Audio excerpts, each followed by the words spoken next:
नमस्कार, मैं रुचि त्रिपाठी और आप देख रहे हैं बीपी न्यूज भारत। प्रयागराज महाकुंभ के लिए योगी सरकार ने ऐतिहासिक तैयारियां शुरू कर दी हैं। परिवहन निगम लगभग 7,000 बसें प्रयागराज के लिए चलाएगा। इसके साथ ही सरकार ने अन्य खास तैयारियां शुरू की हैं। देखिए हमारी एक खास रिपोर्ट। प्रयागराज महाकुंभ की तैयारियों में उत्तर प्रदेश की पूरी योगी सरकार जुटी हुई है। तमाम अलग अलग विभाग अपनी अलग अलग तैयारियों में जुटे हुए हैं। सबसे बड़ी चुनौती है परिवहन निगम के पास। इस चुनौती को हल करने के लिए परिवहन निगम करीब 7,000 नई बसों का इंतजाम कर रहा है। चमचमाती बसों के अंदर आध्यात्मिक माहौल में तीर्थयात्री महाकुंभ पहुंचेंगे।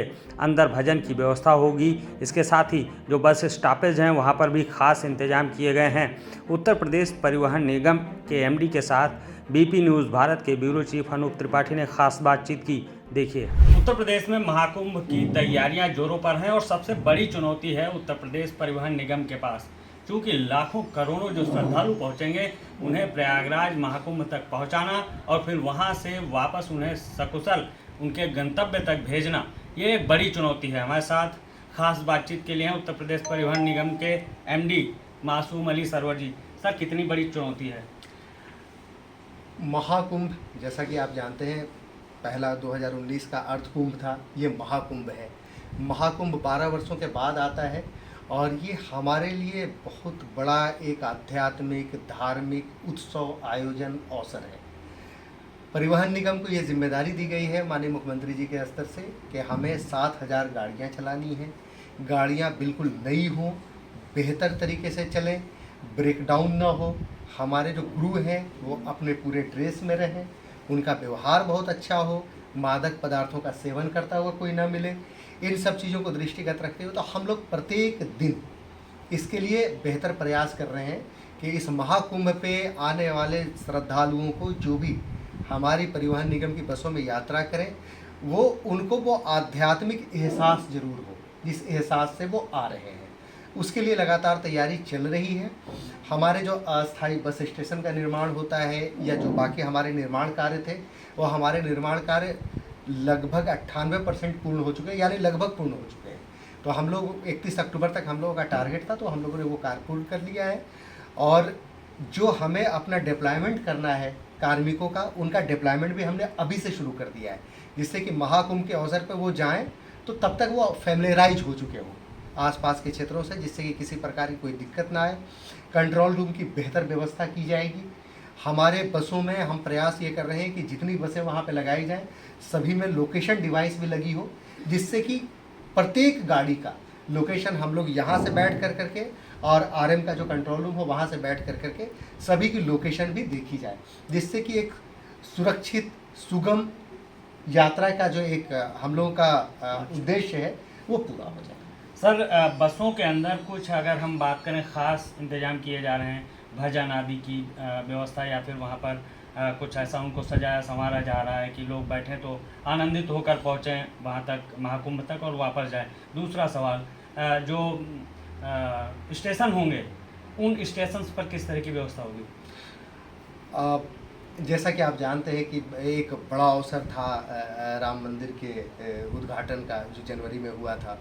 उस समय हम लोगों ने अपने बसों में रामधुन की व्यवस्था की थी। तो इस बार भी देखेंगे कि आध्यात्मिक दृष्टिकोण से क्या किया जाए। और जो हमारी अस्थायी बस स्टेशन होंगे वहाँ पर उच्च स्तर का डिस्प्ले बोर्ड लगाया जाएगा, उच्च स्तर का पब्लिक एड्रेस सिस्टम होगा, और साथ ही साथ इतना अच्छा कोऑर्डिनेशन होगा कि इवन जैसे खोया पाया जैसी चीज़ें होती हैं कि भाई कोई इधर उधर निकल गया, एकाएक कहीं पे भीड़ बढ़ गई, वहाँ पे बसों का इंतज़ाम कराना है। साथ ही साथ हम लोग वहाँ पर क्रेन्स की व्यवस्था करा रहे हैं कि वैसे तो हम लोग प्रयास ये करेंगे कि ब्रेकडाउन की स्थिति ही ना आए, सारी नई बसें लगाई जाएंगी। फिर भी अगर देव योग से ऐसा कुछ हो जाता है तो उसके लिए भी हम 20 क्रेन का इंतज़ाम कर रहे हैं। प्रयास ये कर रहे हैं कि वो क्रेन की संख्या और बढ़ जाए। तो जितना बेहतर से बेहतर इंतजाम हो सकता है उसमें मेला प्रशासन के साथ और स्थानीय प्रशासन के साथ लगातार हमारे अधिकारी संपर्क में हैं। और जो कुछ भी इवन हम लोग ब्रांडिंग के लिए भी सूचना विभाग के साथ मिल करके के प्रयास कर रहे हैं कि हमारी बसों पर जो हमारी महाकुंभ इतना बड़ा अवसर है, ये जो विश्व स्तर पे हमें अपनी छवि को एक तरीके से बेहतर ढंग से प्रस्तुत करने का अवसर है, तो हम लोग सूचना विभाग के साथ मिल करके भी ब्रांडिंग का भी काम करें। सर आखिरी छोटा सा सवाल, महाकुंभ जब शुरू होगा तो पर डे कितने यात्री परिवहन निगम की बसों से यात्रा करेंगे, क्या उम्मीद मानकर आप तैयारी कर रहे हैं? आम दिनों में अगर आप देखें, इधर लगभग 1 साल से अगर हम उसका एक एवरेज निकालें, तो हमारे परिवहन निगम में बसों में यात्रा करने वालों की संख्या लगभग 16 लाख होती है। 16 लाख 16 लाख यात्री तो ऐसे ही ट्रैवल करते हैं। तो हम ये उम्मीद करके चल रहे हैं कि अगर महाकुंभ का अवसर होगा तो यात्रियों की संख्या तो बढ़ेगी ही बढ़ेगी, लेकिन खास दिनों में जैसे कि मकर संक्रांति 14 जनवरी को हो गई, या मौनी अमावस्या है 29 जनवरी को, ये सब बड़े होंगे, तो उसमें तो लगभग हम उम्मीद करते हैं कि 25 लाख यात्री तो ट्रैवल करेंगे। बहुत शुक्रिया सर बातचीत के लिए।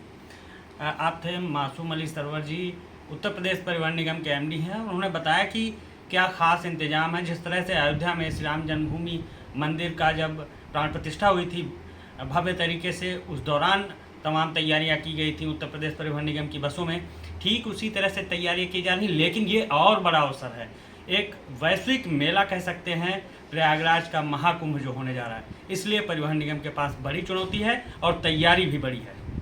लखनऊ से वीडियो जर्नलिस्ट किशन राजपूत के साथ अनूप त्रिपाठी, बीपी न्यूज़ भारत।